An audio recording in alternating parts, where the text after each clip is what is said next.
wanted to have something kind of a bit more subtle. There you go. And it was really kind of really useful as well to have that umbrella. Yeah. Hanging off buildings and stuff he did. There you go. Okay, and there's Elijah. He's from Minnesota. Oh, Elijah, where are you? Let's see. I'm actually. Are you just on voice? At a convention right now. There you are. Hi, Elijah. Great. I'm actually at a console room convention. You were actually our first guest here with Deborah. Yay! Yeah, Is it console room? Please give them my love. Yep. Especially Jeff. Yep, Jeff's here. He's our guest this year. Yay, that's right. How's it going? Good. We had the pre-convention mixer event last night, so that was a lot of fun. So it officially starts today. So I remember it well. How fantastic. So are you from Minnesota itself? Are you from Minneapolis? Or? I'm from Minnesota. I live about 45 minutes south of Minneapolis in a town called Owatonna. Great. So you're going to have a fun weekend. Who are the guests this weekend? We have Annika Wills, Fraser Hines, Wendy Padbury, and Dominic Glynn. Oh, well, listen, give them all a big hug from me. Will do. You've had plenty of whiskey, kiddo. Okay, what time do I have to look out for? Because you said something about you had to be somewhere at 3. So yes, I have to leave the call at 2:40. Okay, so I'll keep my eye on the clock then. Right. Yeah. Okay, let's hurry. Or whatever it is that is for you. Because I don't know what time is it for you guys. I guess Graham, it's the same as you. Same for me. Yeah. I'm 5 hours behind you, and Susan's 3 hours behind me. I'm at 6 in the morning. I'm 6 hours. 6 in the morning. Well, somebody's dedicated. Yeah. Oh, well, thank you, Susan, for getting up so early. It's my privilege. Oh, great. Look at your ace as well. I love that. Oh, that's Bring great. back Ace campaign. I knew I wasn't able to get the T-shirt, but You've done your own. That's fantastic. Get the sign. Have you taken a photograph of it and sent it to? Because my friend Sean has done this Facebook page. So yeah, you should definitely take that photo and send it to him. Oh yeah, I love those T-shirts. I hope he's going to continue making those. Is that the gentleman? Yeah. His name is Sean, and he's a fabulous cosplayer. Yeah, I saw him last weekend because I was at the London Comic Con, and him and his partner, they always kind of dress up as these amazing things. Last week they were 101 Dalmatians, and they looked just great. But yeah, the T-shirts are on sale. I think they're £20 he does them for. He does them to order if anybody's interested. No, there you go. Yeah. Waiting. Okay, let's go ahead and get this wingding started because I know you all have some questions you wanted to ask. Absolutely. Okay, let's start off with Graham, who we all know is from Glasgow, Scotland. Go ahead, Graham. Apparently I am, yes. Sophie, just with regards to, well, basically one of your latest projects, we obviously, Claire, Trev and Simon did The Strangeness in Space. Episode 4, I believe, is it due out at the end of the month? Have the guys alluded to you how long that's going to go, or is it basically down to the public demand for it? That's a really good question. Thanks, Graham. Yeah, it's really up to the people who want to listen to it. We'll make it as long as people will continue to want it, really. Okay. Yeah, and we're having really great fun with it. I think it's just one of those. Podcasts are just such a great medium, aren't they? Because it's so democratic. If people like it, they'll listen to it, they'll watch it. If they don't, they won't. As simple as that. And we've been lucky enough we've hit number 6 in the iTunes charts. A couple of weeks ago, we were in the Guardian newspaper, which is one of the posh newspapers, not your old tabloids, mind you, for those of you who don't know. The Guardian newspaper, we were in the top 50 podcasts that people should listen to. So that's really, really great. And as you say, episode 4 is coming out towards the end of this month. And it's kind of, it's got a lovely little kind of teaser cliffhanger in it. You'll be very, very happy with it. There's a story which is bubbling along, and it's kind of it's moving forwards into the future. I can't say any more than that because it will give it away. Spoiler, sweetie. Champion.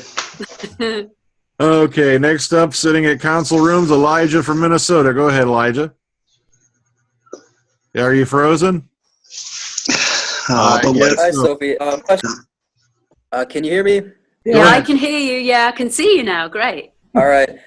My question for you is, with all of your acting jobs you have had, has there ever been a role where you were ready for this role and you thought to yourself, why am I doing this role? Like, of all the roles you've had, has there ever been one where you're like, why am I doing this? Do you know, that's another great question. I can honestly say that every role I've had and every job I've had, I've really enjoyed it. I did a lot of presenting as well, kind of live presenting in the 80s and 90s. Theatre. Even when I go for a voice job and it's just a little job, I don't know. I think I like to make the most out of it. When you're playing a role as an actor, I don't know. You may have done some acting. I'm not sure, but you really, when you take on a role, you automatically fall in love with that role, even if it's a nasty character or whatever, because you have to find in yourself some kind of truth to play, and you have to kind of like the character that you're playing, because otherwise the audience isn't going to get the story, and also you're going to have a really rubbish time while you're doing the job. So for me, it seems really sensible to, I guess it's about taking responsibility as well, and thinking, hang on a minute, this is my role, this is my job, this is my life. I'm not going to just go like, oh, well, this is rubbish, because that's not going to make me happy. I don't know if that makes any sense whatsoever. Oh, yeah. Good. Okay. Next up from California, Susan. So, Sophie, to piggyback off what Elijah said, are you interested in playing villains? You've played a bunch of really super powerful women characters, and that's really inspiring. But are you interested in playing villains? Well, I happen to think that the baddies get all the best parts. I'd love to play villains, and in fact, I'm at the end of June, I'm going to be filming a short film up in Glasgow, which is part of a web series called Cops and Monsters, and I'm playing a great character in that. She happens to be a vampire queen, and I've just received the script, and in fact I was just printing it out this morning, and I'm just delighted because I'm thinking now, what would a vampire queen sound like? What would a vampire queen kind of, and she is undoubtedly in the villain camp. I've played a few villains. I've played a villain in Iris Wildtime with Katie Manning, that was such good fun. It was my homage to Margaret Thatcher, because it was, I think we recorded it on the day of her funeral, and I thought, oh, why not? Anyway, there's also I love villains because you can really play with them and look at, I mean, we go back to Shakespeare, look at the plays, I mean, the ones that we really remember, Macbeth, for example, Lady Macbeth. you know, the kind of, yeah, the villains are great. I'm watching at the moment, I'm catching up with the American version of House of Cards with Kevin Spacey and Robin Wright. And oh my goodness, I mean, that's so the brilliant way that they play those characters, because they're villains, but they're so real and they're so multifaceted that you have to like a villain as well, don't you? Because if you don't like a villain, then or there's not something kind of charismatic and amazing about the villain, then you're just going to lose interest and like, oh yeah, well, it's a baddie. So yeah, villains are my bag, I have to say. Okay, back to you, Graham. Go ahead. Yeah, thanks, mate. So if you just to get your take on, well, what I dub now, the social media boom. Now, obviously, you're a part of it. You've got your own, you know, Twitter, Facebook, whatever, be it professionally, personally, and whatnot. And I always find it interesting that when this all kicked off about 8 to 10 years ago, you would find many a folk who would go, oh, I'm not getting near that, I'm not touching that. Nothing's private anymore. And you go 5-6 years down the line and everybody's on it. I just wonder how that's changed your approach to stuff in terms of your promotion of your projects and whatnot. Yeah, amazing. And yeah, look at this. Who'd have dreamt that we could possibly do this? Well, even a few years ago, you know, we're talking to people right across the other side of the Atlantic and thousands of miles away, and here we all are able to see each other. It seems it was the stuff of science fiction, wasn't it, when we were growing up? Well, I'm being rude in assuming that you're a couple of years younger. But certainly for me, I mean, this was stuff that we'd never dreamed of. Yeah. And for me, I don't know, I've never been that much of a private person. Many years ago, about sort of 25 years ago, I've always been fascinated by personal development as well. And I love courses and organizations that to do with personal development. And I remember doing a course many years ago, and the facilitator of the course saying, live your life as though it were being reported on the front page of a newspaper every day. And the reason he said that, I think, is because, I mean, integrity is an often misused word these days, but I think that if you have integrity with yourself and your life, and you're doing stuff that you kind of, you know, to be right, then that's where happiness lies, really. So I take that on, really, and I can really respect people who are private people and that they have things that they don't want other people to know about them. But I guess I'm lucky enough to not have anything like that, that I don't mind people knowing things about me. And I think I can really make a difference to people if I sort of can tell them about my life and about what I've discovered over the years, and about issues that I may have had in my youth and things like that. So for me, social media is not threatening at all.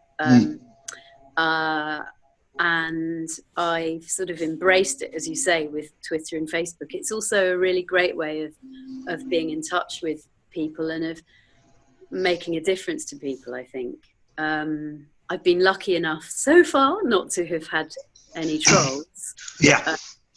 And it was a bit like that with fan mail as well, that people often asked, oh, did you ever get any dodgy fan mail? And I don't know whether it's because the character of Ace is like, well, don't mess with Ace because she might beat you up with a baseball bat. I don't know whether that's something to do with it. But you know, certainly I think that has made a difference. And yeah, I love social media. I have times where I just get too busy to use it, but I do. I've embraced it. Thanks. Okay. Also, having said that, you see, if I was really famous, I don't know whether that would be an issue for me. Because I mean, like, with the best will in the world, we were okay. We're sort of, people still do recognise me sometimes in the street, but I can travel on the tube very, very easily. I can, you know, I'm pretty anonymous. Okay. Whereas for the people who are, I mean, like, for example, people like Jenna Coleman or David Tennant or Matt Smith or Karen Gillan, or, you know, any of these people, Peter Capaldi, I think it probably impacts people more now than famous people. You know, people can take a quick snap and put it up and stuff like that. So I'm kind of glad that that wasn't around when I was doing Doctor Who. Okay, cool. Yeah. Yeah, you were lucky to be around before the internet. Yes. Well. Yeah, I think so. Yeah, I think you're right. Yeah. Okay, back to you, Elijah. With being a mother and a wife and an actress, when you have a chance for some free time, what do you like to do during your free time for fun? I love being with my family. I really just really enjoy chilling out with my family. Yeah, I love reading books, and although I have a Kindle, I like the feeling of a book in my hand, a paper book with pages that I can see how far I've got to go in the book, or I can go, oh, hang on a minute, who's that character again, and flick back easily and find out who that character was. What else do I love doing? Yeah, I do a weekly dance class, which is called Nia, which is, I just absolutely love. It's something that started in the States, and it's a mixture of aerobics and yoga and Tai Chi and 70s disco. It's really great fun, and I go to a wonderful class near where I live in Hertfordshire, and I go completely bonkers once a week. And all the other people in the class come to me at the end and they say, oh, your energy, where do you get your energy from? And I just think, well, I don't know, it's the music, and I get really excited about dancing, so I do that.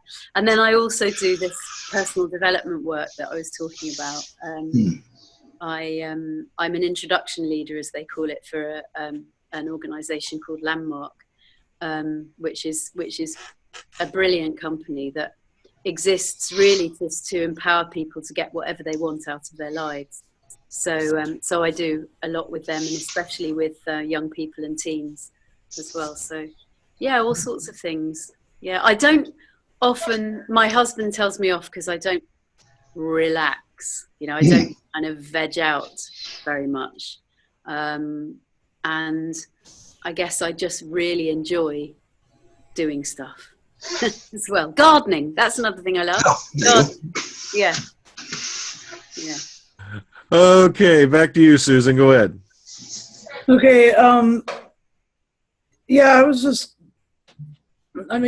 kind of interested in how you balance the various parts of your life. I mean, I know you've got great kids, and I know that you play music, you do all the other stuff that you do, charity work and stuff like that. And I was just wondering how you balance that, where you lay your priorities.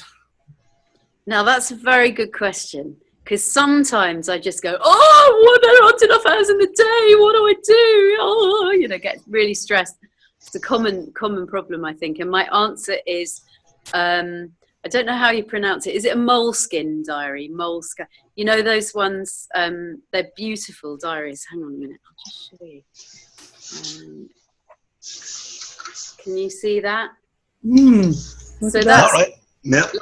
I'm not inspired by Excel documents and calendars on my phone, but this, I love writing stuff in my diary, and then crossing it off when I've done it. And this diary is great because it's got it's like an advert now for these diaries, but it's got times all down the side. Yeah. So I kind of, if I have a particularly busy day, I'll just sit down for a few minutes in the morning and I'll just schedule everything I've got to do. and then I'll put alarms in my phone to kind of remind me of things that I said I'd do. And then sometimes I get to the end of the day and I think, oh no, I didn't do that, and then I just reschedule it for the next day. So yeah, I've always been a list person, and crossing stuff off lists, I find that really satisfying. So yeah, that's how I do it, really. I guess priorities, I don't know, it's like priorities, of course, my family, and work, and then everything after that. I kind of try and factor in some kind of fun time as well, and exercise, which has slightly gone by the wayside the last few weeks. But yeah, I love exercising. I was running until I had a bad ankle sprain a few weeks ago, but I really must start that up again. And, we've just bought ourselves a rowing machine as well, so I'm going to get on that and just. Sophie for crew. Hey. Sophie for crew. Yeah. Okay, back to you, Graham. This one's no mine, Sophie. This actually comes courtesy of a friend of ours all the way from Texas. Shout out to Tim. He's curious, when you go in and do your stunts for Big Finish, obviously continuing on the character of Ace, when you're jumping around in various points in a timeline, be it, the main range or back to various new adventures for the 90s, does that get confusing for you at times, or is it a simple case of just having a word with a director on the day? Do you know what? I don't find it confusing, and the reason why is that the writers just come up with the most brilliant stuff for Ace still, and what I find is that I look at the script, and it's really obvious from the script as to where Ace is on her timeline. So, for example, there'll be stories where Ace is very much, sort of TV Ace, still a bit kind of gung-ho, chucking Nitro 9 around and shouting wicked and things like that. Or there'll be the Ace who's with Hex, for example, who's more mature. She's developed herself emotionally, and then there'll be the kind of Ace who's a bit kind of world weary as well, and questioning the Doctor and his kind of manipulation of her and of the planet, in many ways. So, but each writer, I just find that their writing is so great because it just comes off the page, and I can't help but just find the right Ace, if you know what I mean. There you go. Hope that answers your question, Tim. Okay, back to you, Elijah. With being an actress, have you ever thought, for acting for so many years, have you ever thought about if you could go back and decide not to be an actress, what kind of career would you like to do other than being an actress? Oh, that's so hard, because I've just wanted to be an actress since I was, I first remember at about age 5. I guess if I wasn't an actress, I do like, as I said before, to kind of make a difference to people. I guess I'd quite like to sort of enable people to really get what they want out of their lives, like coach people or something like that. I've done a bit of teaching as well, kids and young people and teens, and I love working. I'm doing at the moment at the boys' school, one of the classes is doing a production of Romeo and Juliet, and the teacher asked me to go in and just kind of help out a bit with character work, and time just goes like that when I'm with them. I just really love who they are and what I can give them, and so yeah, there's something around that as well in teaching, coaching, something like that. Yeah. Okay, back to you, Susan. Well, because he's my Whoopi, my imaginary boyfriend, I was just wondering what it was like to work with Nicholas Courtney. Oh, your imaginary boyfriend. I Yes. love that. That's so great. Nick was just what everybody always says about him. He was a real gentleman, a kind man, had a naughty streak to him as well, funny, just sweet man. And I think that you're quite right to have him as an imaginary boyfriend. Okay, I know you have to be somewhere in about 5 minutes, so I want to sneak in a question. This one comes from Tim Keep in London. And, of course, we know him as Beefhead. He was on the last Q&A. Okay. Yeah, he wanted to know, have you been watching the latest series of Doctor Who with the kids, and what was their reaction, and what was your reaction to Series 9 if you've seen it? Yeah, I certainly have been watching it. I think I may have missed a few, but I love Peter Capaldi. I think he's such a fine actor, and I love the way that with him you kind of, it's a bit like with Matt Smith, only the other way around. You look at Peter Capaldi sometimes and you go, how old is he? Is he like 15? You know, because he's playing the character so kind of ageless and timeless. And yeah, I love his portrayal. So I've really enjoyed the relationship between him and the Clara character as well. My youngest was a bit gutted at the end of the season, I have to say. And we're really looking forward to Bill, who looks fantastic from the trailer. And I've met people who've bumped into her in the street and been to see her at the stage door at Curious Incident of the Dog in the Nighttime, and they've said that she's really a wonderful person. And I also read the letter she wrote to Doctor Who magazine, to the 500th edition, and she just sounds like she's going to be great. Really, really fab. Yeah, that was going to be my last question. Is have you heard about Pearl Mackie and whatnot? Yeah, I know you have to go here in a couple minutes, and before you head out, I wanted to really thank you for coming on today. It's fantastic, having you back on. We love having you here, and I guess I just can never thank you enough for popping on here with us. Bring back Ace. Oh, can you hear me still? Yes. Yeah, yes. fine. I just worried I'd pressed the wrong button there, but thank you very, very much. It's really lovely to see you all and to spend some time talking about Doctor Who. As you know, I'm just like it's my one of my favourite subjects, and I'm so grateful to the world of Doctor Who for still being able to talk about it, all these years later. So thank you too.